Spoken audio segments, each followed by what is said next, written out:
ನಿನ್ನೆ ಪಹಲ್ಗಾಮ್ನಲ್ಲಿ ಹುತಾತ್ಮರಾದಂಥ ಮೊನ್ನೆ ಶಿವಮೊಗ್ಗದ ಮಂಜುನಾಥ್ ಅವರ ಪಾರ್ಥಿವ ಶರೀರ ಇವತ್ತು ತುಮಕೂರು ಮುಖಾಂತರ ಇಲ್ಲಿ ಸಾಗುವಂಥ ಸಮಯದಲ್ಲಿ ನಾವೆಲ್ಲ ಭಾರತೀಯ ಜನತಾ ಪಾರ್ಟಿ ಕಾರ್ಯಕರ್ತರು, ನಮ್ಮೆಲ್ಲ ಸ್ನೇಹಿತರು, ಶಾಸಕರ ಜೊತೆ ಬಂದು ಇಲ್ಲಿ ಅವರಿಗೆ ಅಂತಿಮ ನಮನವನ್ನು ಸಲ್ಲಿಸಿದ್ದೇವೆ. ಭಾರತ ದೇಶ, ಇಡೀ ಪ್ರಪಂಚ ಇವತ್ತು ದುಃಖದಲ್ಲಿ ಇದೆ. ಸೊ ಈ ಥರ ಘಟನೆಗಳು ಯಾವುದೇ ದೇಶದಲ್ಲಿ ಮಾನವೀಯತೆ ದೃಷ್ಟಿಯಿಂದ ಆಗಬಾರ್ದು ಅಂತಕ್ಕಂಥದ್ದು. ಈಗಾಗಲೇ ನರೇಂದ್ರ ಮೋದಿಯವರು ಕಾನೂನಾತ್ಮಕವಾಗಿ ಏನು ಕ್ರಮವನ್ನು ಕೈಗೊಂಡಿದ್ದಾರೆ, ಅದರ ಜೊತೆ ಇಡೀ ದೇಶ ನಿಂತಿದೆ ಅಂತಕ್ಕಂಥ ಮಾತನ್ನು ಇವತ್ತು ಎಲ್ಲ ಬಹಳ ಭಾರತದ ಪ್ರಜೆಗಳು ಬಹಳ ದುಃಖತಪ್ತರಾಗಿದ್ದಾರೆ. ನಾವು ಕೂಡ ಇವತ್ತು ಅವರ ಅಂತಿಮ ದರ್ಶನವನ್ನು ಮಾಡಿ ಅವರಿಗೆ ಶಾಂತಿಯನ್ನು, ಸಂತಾಪವನ್ನು ಸೂಚಿಸಿದ್ದೇವೆ. ಮತ್ತು ಅವರ ಫ್ಯಾಮಿಲಿಯವರು ಕೂಡ ಅವ್ರ ಜೊತೆ ಇದ್ದರು. ಸೊ ಅದು ಬಂದು ಅವ್ರನ್ನ ಭೇಟಿ ಅಂತ ಈ ಹತ್ಯಾಕಾಂಡದಲ್ಲಿ ಮೊದಲನೇದಾಗಿ ಅವ್ರ ಕುಟುಂಬಕ್ಕೆ ದೇಶದ ಎಲ್ಲ ಜನರಿಂದ ಸಾಂತ್ವನ ಹೇಳ್ತಾ ಇದ್ದೀವಿ.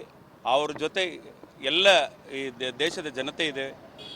ಇದೊಂದು ಗಮನಿಸಬೇಕು, ಏನು ಧರ್ಮದ ರಾಜಕಾರಣ ಮಾಡ್ತಾ ಇದ್ದಾರೆ ಸಿದ್ದರಾಮಯ್ಯನವರು, ಯಾವ ಧರ್ಮವನ್ನು ಇವರು ಸಂರಕ್ಷಿಸಿದರು ಆ ಧರ್ಮವನ್ನು ಯಾವ ರೀತಿ ನಮ್ಮನ್ನು ಇವತ್ತು ಹಿಂದೂಗಳನ್ನ ಒಂದು ಟಾರ್ಗೆಟ್ ಮಾಡಿ ನಮ್ಮನ್ನು ಕೊಂದಿದ್ದಾರೆ.